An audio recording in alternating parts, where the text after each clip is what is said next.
नमस्कार. तुम्हा सर्वांचं कर्णार्थीच्या या ऑनलाईन प्लॅटफॉर्मवर मनःपूर्वक स्वागत आहे.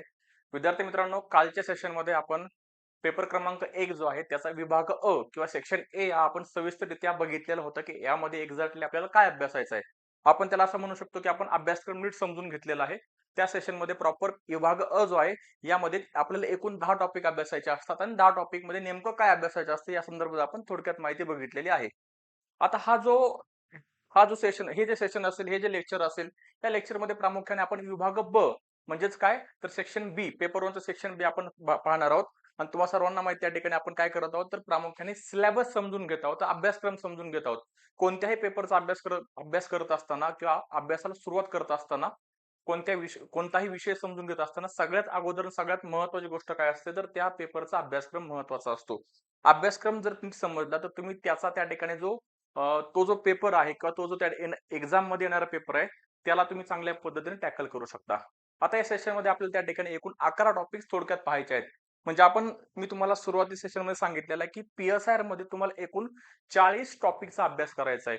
एकूण 40 त्या ठिकाणी धडे तुम्हाला अभ्यासायचे आहेत आणि या 40 धड्यांमध्ये त्या ठिकाणी पेपर 1 मध्ये एकूण 21 धडे आहेत आणि पेपर 2 मध्ये एकूण 19 धडे आहेत. म्हणजे 21 + 19 किती झाले तर 40 धडे झाले. हे 40 धडे अभ्यासत असताना जो आपला विभाग ब आहे याला आपण आयजीपी म्हणून ओळखतो. काय म्हणतो आपण? आयजीपी. आयजीपी म्हणजे काय? Indian government and politics. बरोबर का? आता ह्या विभाग ब मध्ये तुम्हाला एकूण 11 टॉपिक्सचा अभ्यास करायचा आहे. हे 11 टॉपिक्स तुमच्या समोर आहेत. आयोगानं जसं दिलंय तसंच मी तुमच्या समोर त्या ठिकाणी घेऊन आलेलो आहे. लक्षात ठेवा, पेपर 1 जो आहे किंवा पेपर 2 जो आहे दोन्ही पेपर आपल्या वैकल्पिक विषयाचे किंवा कोणत्याही वैकल्पिक विषयाचे एकूण आपल्याला त्या ठिकाणी 500 गुणांसाठी असतात. म्हणजे एक पेपर तुम्हाला 250 गुणांसाठी असतो. आणि 250 गुणांमध्ये लक्षात ठेवा 2 विभाग आहेत. आता काही विद्यार्थी परत एकदा थोडक्यात सांगतो. हा पेपर 1 जो आपण बघितला, पेपर 1 यामध्ये विभाग अ आणि याचाच त्या ठिकाणी विभाग ब आता पाहत आहोत. हे दोन्ही मिळून आपल्याला 250 गुणांचं त्या ठिकाणी 250 गुणांना पेपर त्या ठिकाणी विचारला जातो आणि आपल्याला 250 गुणांचे उत्तर लिहायचे आहेत. मोस्ट ऑफ द स्टुडंट्स लक्षात ठेवा काय करतात तर वरच्या विभागाचे 150 गुणांचे प्रश्न लिहितात आणि खालच्या विभागाचे 100 गुणांचे अशा दोन्ही मिळून त्या ठिकाणी 250 गुण झाले. सो काल आपण जे बघितलेलं आहे सेक्शन ए चं बघितलेलं आहे. हळूहळू ज्यावेळेस आपण पुढे जाऊ तसं कोणत्या विभागाचे प्रश्न मुलं टॅकल करतात, कशामुळे टॅकल करतात, का टॅकल करतात याबद्दल मी तुमच्याशी त्या ठिकाणी सविस्तररित्या चर्चा करणार आहे. आता परवा दिवसपासून म्हणजे सोमवारपासून त्या ठिकाणी आपली फास्ट ट्रॅक बॅच सुरू होत आहे. बॅचचा टायमिंग 4 ते 7 असेल. ती लाईव्ह सुद्धा असेल किंवा तुम्हाला नंतर रेकॉर्डेड सुद्धा बघता येईल आणि तुम्ही ऑफलाईन सुद्धा त्या ठिकाणी ती जॉईन करू शकता. ऑफलाईन आपलं नारायणपेठमध्ये आपलं ऑफिस किंवा आपला क्लासरूम आहे. या ठिकाणी तुम्ही येऊन त्या ठिकाणी ती जॉईन करू शकता. काही डाऊट्स असेल तर तुमच्याकडे माझा नंबर आहेच आहे. मला कॉल करून तुम्ही विचारू शकता. असो, आपल्या मूळ मुद्द्याकडे या. एकूण त्या ठिकाणी 11 टॉपिक्स आहेत. बरोबर का? आता गेल्या वर्षीचा पेपर जो आहे, प्रश्नपत्रिका जी आहे ती माझ्यासोबत आहे. लक्षात ठेवा, मी सगळ्या विषयांची 1, 2, 3, 4 प्लस त्या ठिकाणी वैकल्पिक विषय त्या ठिकाणी प्रश्नपत्रिका माझ्यासमोर ठेवलेल्या आहेत. प्रश्नपत्रिका ज्यावेळेस तुम्ही बघता किंवा पेपर ज्यावेळेस तुम्ही बघता त्यावेळेस तुम्हाला एक गोष्ट समजते, की आयोगानं आपल्या सिलेबसच्या पॉइंटच्या बाहेर एकही प्रश्न विचारलेला नाहीये. मी तुम्हाला ते प्रूव्ह करून दाखवेल. पहिला टॉपिक जो आहे आपला भारतीय राष्ट्रवाद, इंडियन नॅशनलिझम म्हणून त्याला आपण इंग्लिशमध्ये ओळखतो. आता या भारतीय राष्ट्रवादामध्ये आपल्या दोन सब टॉपिक्स आहेत. पहिला आहे त्या ठिकाणी काय तर भारतीय स्वातंत्र्य लढ्याची राजकीय व्यूहरचना. म्हणजे त्या ठिकाणी पॉलिटिकल स्ट्रॅटेजी काय होती स्वातंत्र्य लढ्यासाठी. तर त्यामध्ये बघा, घटनावाद ते लोकसत्याग्रह. घटनावाद किंवा मी त्याला आपल्या साध्या भाषेमध्ये सांगेल की मवाळ, जहाल आणि नंतर गांधींचा उदय. ओके, आपण इथे बघूया की मवाळ ते जहाल आणि जहालांपासून त्या ठिकाणी गांधींचा उदय आणि भारताला मिळालेलं स्वातंत्र्य. घटनावाद मध्ये त्या ठिकाणी मवाळांनी कशा पद्धतीने त्या ठिकाणी इंग्रजांसमोर आपल्या ज्या मागण्या आहेत ह्या मांडल्या आणि त्यांना त्यामधून काय मिळालेलं आहे. लक्षात ठेवा, मवाळांचं सगळ्यात मोठं अचिव्हमेंट काय आहे तर ब्रिटिशांकडून भारतीयांचं जे इकॉनॉमिक एक्सप्लॉयटेशन म्हणजे आर्थिक शोषण जे होत होतं, ते आर्थिक शोषण त्या ठिकाणी त्याचा पर्दाफाश करण्यासाठी किंवा आर्थिक बाबी सर्वसामान्य लोकांपर्यंत किंवा ब्रिटिश भारतीयांचं त्या ठिकाणी आर्थिक शोषण करत आहेत ही बाब उघड करण्यामध्ये मवाळांचं सगळ्यात मोठं योगदान आहे. म्हणजे आपण त्या ठिकाणी दादाभाई नौरोजी यांचा ड्रेन ऑफ वेल्थ नावाचा ग्रंथ बघतो. म्हणजेच मवाळांचं सगळ्यात मोठं हे योगदान आहे किंवा मवाळांची जर आपण एक निगेटिव्ह बाजू जर बघितली किंवा नकारात्मक जर बाब बघितली तर सुरुवातीच्या टप्प्यामध्ये मवाळ आणि ब्रिटिशांना त्या ठिकाणी एक ब्रिटिश भारतीय म्हणजे भारतीयांसाठी त्या ठिकाणी एक प्रकारे काय एक पॉझिटिव्ह अँगल घेऊन आले आहेत. अगदी त्या ठिकाणी आपण म्हणू शकतो की जे बॅनर्जी आहे सुरेंद्रनाथ बॅनर्जी हे म्हटलेत की ब्रिटिश जे आहेत ब्रिटिशांनी भारतामध्ये सर्वोत्तम संस्था त्या ठिकाणी भारतामध्ये सर्वोत्तम संस्था आणल्या पाहिजेत आणि ब्रिटिश भारतामध्ये थांबले पाहिजेत. त्यांना सुरुवातीच्या टप्प्यामध्ये ब्रिटिश समजून घेण्यामध्ये थोडंसं ते कमी पडले असं आपण म्हणू शकतो आणि त्यामुळे मवाळ आणि जहाल या दोघांचाही पर्स्पेक्टिव्ह वेगळा होता. ह्याबद्दल तुम्हाला माहित असेल कारण तुम्ही इतिहासाचा अभ्यास केलेला आहे. गांधींचं किंवा जहाल नंतर येतात. नंतर गांधींचं मध्ये असहकार चळवळ आहे. त्यानंतर आपण त्याला असहकार चळवळ, सिव्हिल डिसऑबिडियन्स मुवमेंट असेल, चले जाव मुवमेंट असेल, चले जाव चळवळ असेल, सगळ्यांचा आपण त्या ठिकाणी यामध्ये अभ्यास करत असतो. त्याचबरोबर या राजकीय व्यूहरचनेमध्ये त्या ठिकाणी ज्या लढाऊ आणि क्रांतिकारी चळवळी आहेत, शेतकऱ्यांच्या चळवळी असतील, कामगारांच्या चळवळी असतील, या चळवळींचा सुद्धा आपल्याला थोडक्यामध्ये अभ्यास करायचा आहे. ओके, लक्षात ठेवा हा जो घटनावाद हा जो प्रश्न आहे हा प्रश्न त्या ठिकाणी आपल्याला एमपीएससी न मागच्या वर्षी विचारलेला आहे. प्रश्न बघा मी तुम्हाला वाचून दाखवतो थोडक्यात. प्रश्न काय बघा तर भारतीय स्वातंत्र्य लढ्यातील घटनावादी व्यूहरचनेची प्रमुख वैशिष्ट्ये कोणती होती? ह्याची त्या ठिकाणी मवाळांची त्या ठिकाणी काय विचारलं आपला प्रमुख वैशिष्ट्ये विचारलेले आहेत. घटनावादी त्या ठिकाणी प्रमुख वैशिष्ट्ये कोणते होती? याचा जो सबभाग आहे ब जो आहे भारतीय राष्ट्रीय चळवळीतील दृष्टिकोन उदारमतवादी समाजवादी मार्क्सवादी हे भारतीय राष्ट्रीयवादी चळवळीकडे कोणत्या दृष्टिकोनातून बघतात किंवा त्यांचा ह्या चळवळीकडे बघण्याचा काय दृष्टिकोन आहे? तर आयोगाने आपल्याला मार्क्सवादी दृष्टिकोन विचारला होता की मार्क्सवादी भारतीय राष्ट्रीय चळवळीकडे कसे बघतात. तर मार्क्सवादी म्हणतात की भारतीय राष्ट्रीय चळवळ ही सर्वसामान्यांची किंवा कामगारांची चळवळ नाही तर समाजामधला जो इलिट क्लास आहे त्या इलिट क्लासची चळवळ आहे. स्वतःच्या हातामध्ये त्या ठिकाणी सत्तेच्या चाव्या घेण्यासाठी हे जे समाजामधला जो उच्चभ्रू वर्ग आहे हा उच्चभ्रू वर्ग त्या ठिकाणी संघर्ष करत आहे. म्हणजेच काय तर मार्क्सवादी भारतीय राष्ट्रीय चळवळीकडे एक वेगळ्या पर्स्पेक्टिव्ह बघताना आपल्याला पाहायला मिळतात. दलित मुवमेंट सुद्धा ह्यामध्ये आपल्याला पाहायला मिळते. त्यामध्ये आपला पेरियार असेल आंबेडकर असेल यांचा आपला अभ्यास करायचा असतो. सो लक्षात ठेवा इथे प्रश्न विचारला होता आणि इथे प्रश्न विचारला होता. प्रश्न काय बघा मार्क्सवादाबाबत प्रश्न काय आहे तर भारतीय राष्ट्रीय चळवळी विषयीचा मार्क्सवादी दृष्टिकोन विशद करा. म्हणजे भारतीय राष्ट्रीय चळवळीचा बघा भारतीय राष्ट्रीय चळवळीचा मार्क्सवादी दृष्टिकोन अभ्यासक्रमाचा जो सिलेबसचा जो पॉइंट आहे यावरच आयोगाने प्रश्न विचारले. त्यामुळे सिलेबसच्या जसं मी जीएस मध्ये तुम्हाला सांगितलेलं आहे सिलेबसच्या प्रत्येक पॉइंटवर तुमच्याकडे स्वतःच्या हाताने लिहिलेल्या स्वतःच्या हाताने काढलेल्या नोट्स त्या ठिकाणी पाहिजे आहेत. आता आपल्या पीएसआय मध्ये तुम्हाला सेपरेटली नोट्स काढण्याची गरज नाहीये. आपलं पुस्तक आहे हे तुम्हाला सगळ्यांना माहिती आहे की पीएसआय मधलं सर्वोत्तम दर्जेदार पुस्तक आपण मार्केटमध्ये घेऊन आलं 2 पुस्तक आहेत आणि पुढचे पुस्तकं थोड्याच दिवसांमध्ये येऊन जातील. सो त्याच्या मायक्रो नोट्स तुम्ही काढू शकता. कशा काढायच्या मी तुम्हाला सांगेल. हा झाला पहिला टॉपिक. दुसरा बघा भारतीय संविधानाची निर्मिती. ओके, आता भारतीय संविधानाची निर्मिती करत असताना ब्रिटिश शासनाचा वारसा कोणता आहे म्हणजे ब्रिटिशांकडून आपण कोणत्या गोष्टी त्या ठिकाणी भारतीय संविधानामध्ये घेतलेल्या आहेत. सगळ्यात पहिले काय लक्षात ठेवा संसदीय लोकशाही आणि ह्याच्यावर सुद्धा प्रश्न विचारलेला आहे. ब्रिटिश शासनाचा वारसा जो आहे ह्याच्यावर सुद्धा त्या ठिकाणी ऍज इट इज प्रश्न विचारलेला आहे. प्रश्न काय बघा ब्रिटिश राजवटीच्या कोणत्या वारशांच्या भारतीय संविधानाच्या निर्मितीवर प्रभाव पडलेला आहे. म्हणजे त्या ठिकाणी भारतीय संविधान निर्मिती करत असताना ब्रिटिश शासनाच्या कोणत्या गोष्टींचा भारतीय संविधानावर प्रभाव पडलेला आहे ऍज इट इज प्रश्न आलेला आहे. म्हणजे 1, 2, 3 सिलेबसच्या पॉईंट्स त्या ठिकाणी प्रश्न आहे. लक्षात ठेवा मग कोणते तर संसदीय लोकशाही आहे त्याचबरोबर त्या ठिकाणी दुहेरी शासन आहे त्यानंतर नोकरशाही आहे. या सगळ्या ज्या गोष्टी आहेत याचा भारतीय संविधानावर त्या ठिकाणी इम्पॅक्ट पडलेला आपल्याला पाहायला मिळतो की अखिल भारतीय सेवा असेल ऑल इंडिया सर्व्हिसेस असतील त्या ब्रिटिश कालखंडामध्ये सुद्धा होत्या आणि अगदी त्या ठिकाणी स्वातंत्र्यानंतर सुद्धा आपल्या देशामध्ये आपल्याला पाहायला मिळतात. म्हणजेच काय सिलेबसचा पॉइंट आणि त्यावर त्या ठिकाणी प्रश्न. पुढे बघा विविध सामाजिक आणि राजकीय दृष्टिकोन म्हणजेच काय तर भारतीय संविधानाकडे पाहणारे वेगवेगळे दृष्टिकोन. आता जे उदाहरणार्थ समाजवादी किंवा जे मार्क्सवादी आहेत हे म्हणतात की भारतीय हे जे संविधान आहे ते कामगारांसाठी किंवा सर्वसामान्यांसाठी संविधानच नाहीये. हे संविधान त्या ठिकाणी फक्त समाजामध्ये इलिट क्लाससाठीच आहे.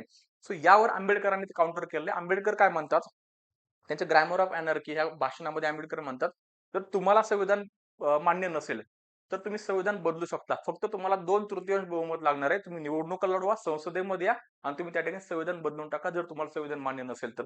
सो ही डिबेट आपला ग्रामर ऑफ अनर्की तिथे पाहायची आहे. ओके, सो सिलेबसच्या पॉइंट्सवर ऍज इट इज तुम्हाला प्रश्न आलेले पाहायला मिळतात. पुढे बघा भारतीय संविधानाची ठळक वैशिष्ट्ये. हा एक त्या ठिकाणी सोपा पॉइंट आहे लक्षात ठेवा.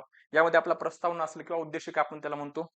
मूलभूत हक्क मूलभूत कर्तव्य डीपीएसपी त्याचबरोबर त्या ठिकाणी संविधान बदलाची जी प्रक्रिया आहे basic structure of the constitution आहे म्हणजेच काय मूलभूत संरचना सिद्धांत याच्यावर सुद्धा प्रश्न आलेला आहे. आता प्रश्न काय बघा, प्रश्न आहे भारतीय संविधानाच्या संदर्भात मूलभूत संरचना तत्व प्रणालीचा उगम आणि तिचे स्वरूप विशद करा. ही संकल्पना कुठून उगम पावलेली आहे आणि तिचा त्या ठिकाणी तिची उत्क्रांती कशी झालेली आहे, बरोबर का? म्हणजे ह्याच्यावर सुद्धा त्या ठिकाणी प्रश्न विचारलेला आहे ऍज इट इज आयोगानं. पुढे बघा, हा जो टॉपिक आहे हा आहे त्या ठिकाणी संघ शासनाची आणि राज्य शासनाची प्रमुख अंगे. मग संघ शासनाची आणि राज्य शासनाची अंगे बघत असताना प्रामुख्याने आपण 3 अंगे बघतो: कायदे मंडळ, कार्यकारी मंडळ आणि न्याय मंडळ. अगदी राज्यामध्ये सुद्धा आपल्याला तीच संरचना किंवा तेच स्ट्रक्चर पाहायला मिळतं: कायदे मंडळ, कार्यकारी मंडळ आणि न्याय मंडळ. मग कायदे मंडळ लक्षात ठेवा, कायदे मंडळामध्ये आपण काय बघतो, तर संसद आहे, बरोबर का?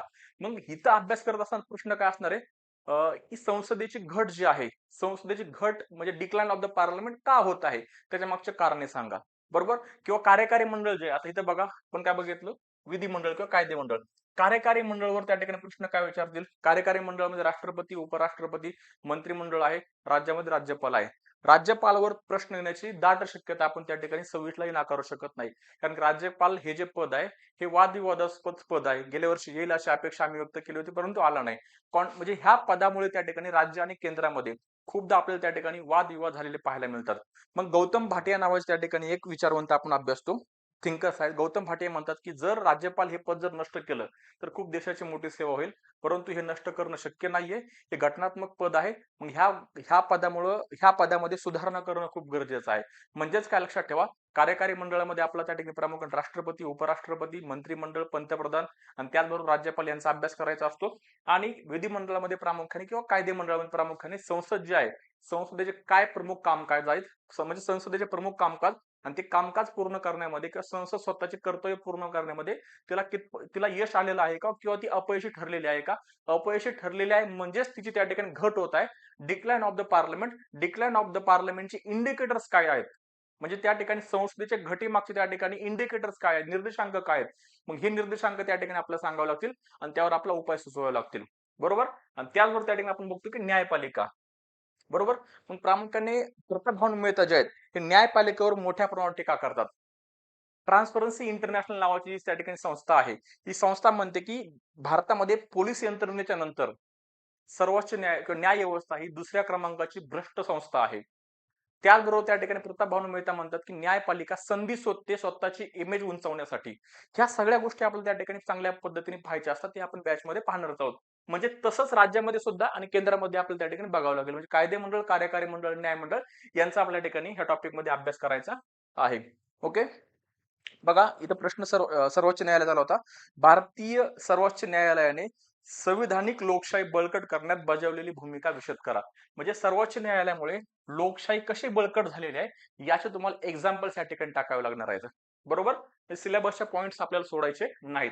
पुढे बघा, ग्रास रूट डेमोक्रेसी किंवा तळागाळातील लोकशाही, याला तृणमूल लोकशाही म्हणून सुद्धा त्या ठिकाणी ओळखलं जातं. काय, तर तृणमूल लोकशाही हा शब्द लक्षात ठेवा, कारण की हा शब्द परीक्षेमध्ये विचारलेला आहे.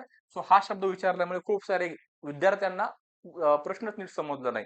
आणि एक गोष्ट नेहमी लक्षात ठेवा, एखादा प्रश्न जर मराठीत नीट समजत नसेल तर त्याला एकदा इंग्लिशमध्ये वाचा, कधी कधी इंग्लिशमध्ये आपल्याला तो समजून जातो. ओके, ग्रासरूट डेमोक्रेसी, जी तळागाळातील लोकशाही जी आहे, म्हणजे आपण त्याला त्या ठिकाणी पंचायत राज असं म्हणू. पंचायत राज या संस्थेचं किंवा ह्या पंचायत राज जे आपण स्थापन केले 73वी आणि 74व्या घटना दुरुस्तीच्या अंतर्गत, त्याचं यश अपयश आपल्याला त्या ठिकाणी विशद करावं लागणार की काय याचं यश अपयश आहे. याची वाटचाल जर आपण बघितली, प्रामुख्याने समुदाय विकास कार्यक्रम असेल, त्यानंतर अशोक मेहता समिती असेल, बळवंतराव मेहता समिती असेल, त्यानंतर 73-74 घटना दुरुस्ती असेल, आणि त्यानंतर यश अपयश हिचं मूल्यांकन कोणी केलं आहे, तर 2012-13 मध्ये मणिशंकर अय्यर समिती प्रस्थापित केली होती.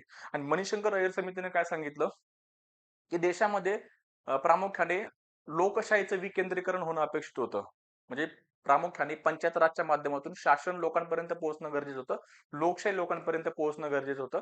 परंतु लोकशाहीचं विकेंद्रीकरण होण्याच्या ऐवजी भ्रष्टाचाराचं विकेंद्रीकरण झालेलं आहे. म्हणजे भ्रष्टाचार त्या ठिकाणी तळागाळापर्यंत पोहोचलेला आहे, असं मणिशंकर अय्यर समितीने त्या ठिकाणी कोट केलेलं आपल्याला पाहायला मिळतं. सो 73व्या आणि 74व्या सुधारणांचे महत्व आणि तळागाळातील चळवळी, म्हणजे ह्याचा त्या ठिकाणी ग्रासरूट लेवलला मुवमेंटवर काय इम्पॅक्ट पडलेला आहे हे आपल्याला नीट बघायचं आहे. त्याचबरोबर बघा, प्रामुख्याने याच्यावर प्रश्न कोणता आला होता, एक मिनिट बघतो. तृणमूल चळवळीचे भारतीय लोकशाहीतील योगदान स्पष्ट करा. म्हणजे त्या ठिकाणी या तळागाळातील ज्या मुवमेंट्स आहेत, चळवळी आहेत, याचं भारतीय लोकशाहीवर त्या ठिकाणी काय इम्पॅक्ट पडलेलं ह्याचं त्या ठिकाणी महत्व आपला विचारलेलं आहे.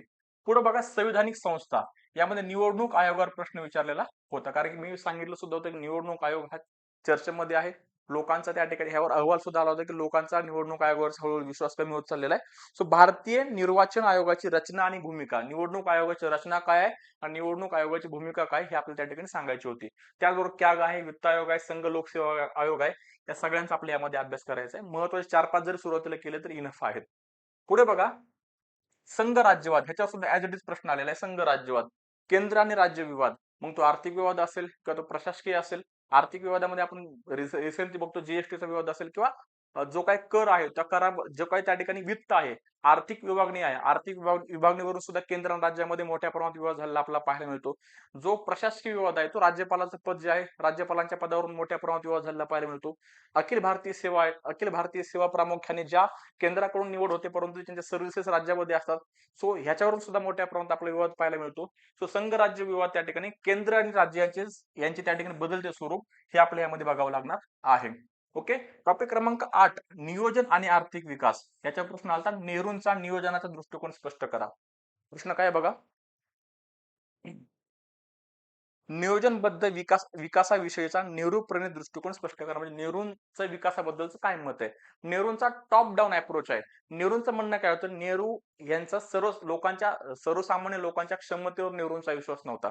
म्हणजे नेहरूंचं काय म्हणणं होतं की जे सर्वसामान्य लोक आहेत, हे सर्वसामान्य लोक कॅपेबल नाहीत, सुशिक्षित नाहीत किंवा अजून त्यांच्याकडे त्या ठिकाणी सत्तेच्या चाव्या दिल्या गेल्या नाही पाहिजेत. नेहरूंचा ब्युरोक्रेसीवर, नोकरशाहीवर मोठ्या प्रमाणात विश्वास होता. जी नोकरशाही आहे हे सुशिक्षित आहेत, हे विवेकी आहेत, यांच्याकडे कॅलिबर आहे, यांच्या माध्यमातून आपण काय करू शकतो, तर आपण त्या ठिकाणी विकास करू शकतो. सो नेहरूने त्या ठिकाणी प्रामुख्याने देश स्वतंत्र झाल्याच्या नंतर आपण म्हणतो की कम्युनिटी डेव्हलपमेंट प्रोग्राम, समुदाय विकास कार्यक्रमाच्या अंतर्गत जे अधिकारी आहे, ब्युरोक्रेसी आहे, त्या ब्युरोक्रेसीच्या हातामध्ये पूर्णपणे सत्तेच्या चाव्या दिल्या आणि ब्युरोक्रेसीच्या माध्यमातून त्या ठिकाणी देशामध्ये विकास आणण्याचा प्रयत्न नेहरूंनी केला. परंतु तो प्रयत्न पूर्णपणे फसलेला आपल्याला पाहायला मिळतो. का फसला बरं प्रयत्न, किंवा जी नोकरशाही आहे, नोकरशाहीच्या माध्यमातून विकास का झालेला नाहीये. लक्षात ठेवा, ब्रिटिशाच्या कालखंडामध्ये जी ब्युरोक्रेसी होती, जी नोकरशाही होती, त्या नोकरशाहीला फक्त योजनांचं इम्प्लिमेंटेशन करायचं होतं. त्यांना योजना फ्रेम करायच्या नव्हत्या किंवा त्यांना ध्येय धोरण आखायचं नव्हतं. त्यांना ध्येय धोरणांच्या आखणीचा अनुभवच नव्हता. सो भारत स्वतंत्र झाला आणि नेहरूंनी खूप मोठी जबाबदारी ब्युरोक्रेसीवर किंवा नोकरशाहीवर दिली आणि त्या नोकरशाहीला त्या जबाबदारीचा अनुभव नसल्यामुळे किंवा कशा पद्धतीने धोरण आखायचे याचा अनुभव नसल्यामुळे ब्युरोक्रेसी पूर्णपणे फेल झालेली आपल्याला पाहायला मिळते. सो इथं गांधींचा दृष्टिकोन सुद्धा आपला अभ्यासाचा असतो. हरित क्रांती सुद्धा प्रश्न आलेला आहे. हरित क्रांतीचे गुणदोष विशद करा असा प्रश्न विचारला. हरित क्रांती सकारात्मक बाबी, हरित क्रांतीच्या नकारात्मक बाबी, त्याला आपण गुणदोष असं म्हणतो. लँड रिफॉर्म, जमीन सुधारणा. भारत स्वतंत्र झाल्यानंतर जमीन सुधारणा वर सरकारनं मोठ्या प्रमाणात त्या ठिकाणी फोकस केलेला आपल्याला पाहायला मिळतं. परंतु जमीन सुधारणाला एक मोठ्या प्रमाणात अपयश आलेलं सुद्धा आपल्याला पाहायला मिळालेलं आहे. शेतीमधल्या सुधारणा असतील, उदारीकरण आणि आर्थिक सुधारणा आफ्टर द 1991, कशा पद्धतीने त्या ठिकाणी आपण लिबरलिझम स्वीकारला आणि आर्थिक सुधारणा केल्या, त्या थोडक्यात आपल्या ठिकाणी बघावं लागतील. त्यानंतर काय, भारतीय राजकारणातील जातीची भूमिका, भारतीय राजकारणातील जातीची भूमिका, धर्माची भूमिका आणि वांशिकता. ह्याला 1 मिनिट वरती घेतो.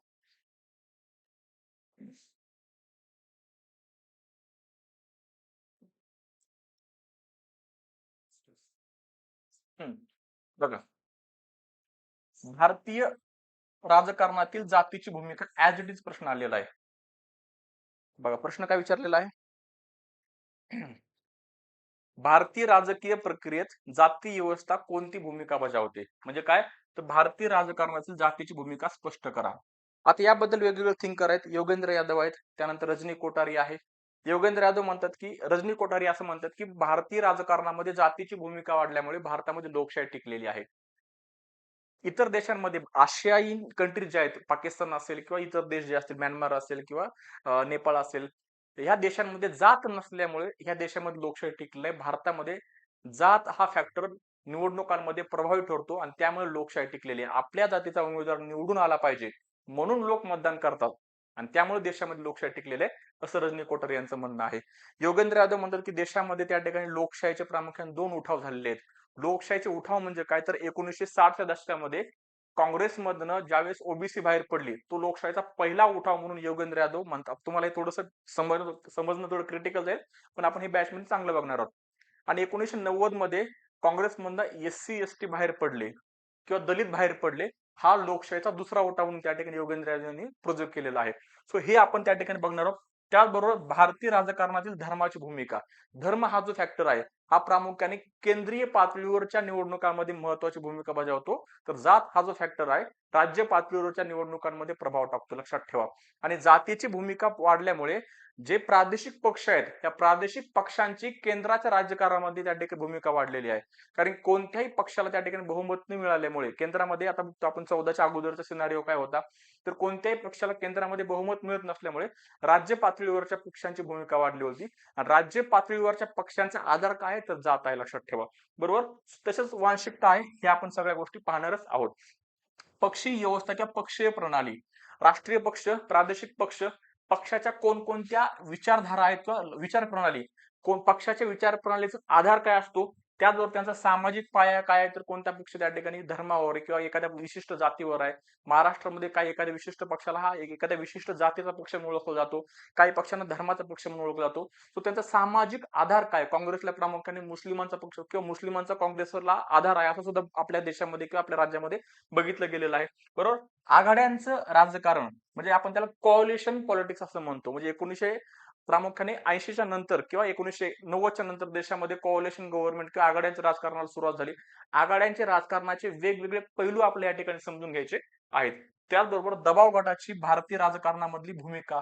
दबाव गट म्हणजे काय, तर आपल्या स्वतःच्या मागण्या मान्य करून घेण्यासाठी किंवा एका समविचारी लोकांचा गट म्हणजे दबाव गट, जो सरकारवर काय करत आहे, दबाव टाकत आहे, परंतु ते निवडणुका लढवत नाहीत, राजकीय पक्ष निवडणुका लढवतात. हा दोघांमधला मेजर फॅक्टर आहे. बरोबर. त्याचबरोबर निर्वाचक वर्तनाच्या प्रवृत्ती म्हणजे काय, साध्या भाषेमध्ये लोक निवडणूक करत असताना किंवा मतदान करत असताना कशा पद्धतीने विचार करतात, ह्याचा प्रश्न आलेला आहे बघा. भारतीय मतदारांचे वर्तन कोणत्या घटकांद्वारे निर्धारित होते, लोक मतदान करत असताना कशाच्या आधारावर मतदान करतात. तर बघा, याबद्दल जात, धर्म, वंश ह्या गोष्टी तर आहेच. त्याचबरोबर लक्ष सरकारचे ध्येय धोरण सुद्धा आहे. अभ्यास करत असताना आपण अजून एक फॅक्टर बघणार आहोत की जो उच्चवर्णीय मतदार आहे, आपण त्याला आर्थिकदृष्ट्या उच्चवर्णीय म्हणूयात, आणि जो त्या ठिकाणी प्रामुख्याने आर्थिकदृष्ट्या त्या ठिकाणी मागासलेला घटक आहे. तर अभ्यासाच्या अंती असं त्या ठिकाणी समोर आलेलं आहे की जो समाजामधला त्या ठिकाणी मागास वर्ग आहे, हा उच्चवर्णीयांपेक्षा किंवा आर्थिकदृष्ट्या प्रबल घटकांपेक्षा मतदानाच्या वेळेस खूप चाणक्यपणे मतदान करतो, खूप त्या ठिकाणी चांगल्या पद्धतीने विचार करून मतदान करतो. कारण की जो आर्थिकदृष्ट्या मागासलेला घटक आहे, यांचं त्या ठिकाणी सरकारच्या ध्येय धोरणावर खूप साऱ्या गोष्टी अवलंबून असतात. सो तो सगळ्यात हुशार मतदार म्हणून त्या ठिकाणी कन्सिडर केलेलं आहे. सो ह्या गोष्टी आपण या ठिकाणी पाहणारच आहोत. आणि ह्या ठिकाणी सामाजिक आणि आर्थिक रूपरेखेतील बदल सुद्धा आपल्याला समजून घ्यायचे, काय तुम्हाला मी सांगेन. आणि सामाजिक चळवळी, ह्यावर इथं पर्यावरणामध्ये चळवळी प्रश्न विचारला होता. प्रश्न काय होता, पर्यावरणातील चळवळीमधून एकही राजकीय पक्ष का उद्भवू शकला नाही किंवा का टिकू शकलेला नाही, असा प्रश्न विचारलेला होता. ओके. होप्स महिलांच्या चळवळी वगैरे इथून प्रश्न नेक्स्ट टाइम बनेल. म्हणजेच काय, तर लक्षात ठेवा, प्रामुख्याने सिलेबस जो आहे, अभ्यासक्रम आपल्याला सोडायचा नाहीये. अभ्यासक्रमाच्या बाहेर आपल्याला प्रश्न विचारलेले पाहायला मिळत नाही, त्यामुळे अभ्यासक्रम आपल्यासाठी खूप महत्वाचा आहे. त्यामुळे मी सिलेबस डिकोड करत आहे. याचा तुम्हाला नक्कीच फायदा होईल. म्हणजे 26चे विद्यार्थी तर आहेतच ज्यांनी ऑप्शनल घेतलेला आहे. 27ला ज्या विद्यार्थ्यांना PSI हा वैकल्पिक विषय निवडायचा आहे, त्यांच्यासाठी ही सिरीज जी आहे 4 लेक्चरची, ही त्या ठिकाणी महत्वाची ठरणार आहे की आपल्याला PSI निवडायचा की नाही निवडायचा, हे बघून त्यांना कळणार आहे की खरंच मला या विषयामध्ये इंटरेस्ट आहे का नाही. ओके. परवा दिवशी म्हणजे सोमवारपासून आपली फास्ट ट्रॅक बॅच सुरू होते. टायमिंग 4 ते 7 असेल. काही डाऊट्स असतील तर 9049781568 या नंबरवर मला संपर्क साधा. आपण सविस्तररित्या चर्चा करूया. फक्त बॅचसाठीच नाही, तर तुम्हाला फक्त म्हणजे PSI विषयी अजून काय डाऊट्स असेल, तुम्हाला फ्री मेंटरशिप पाहिजे असेल, उत्तर चेक करून पाहिजे असेल, everything about the PSI and about the mains, I will definitely help you. Okay. इथंच थांबूयात. Thank you so much for the session. Take care. Bye. Have a nice day.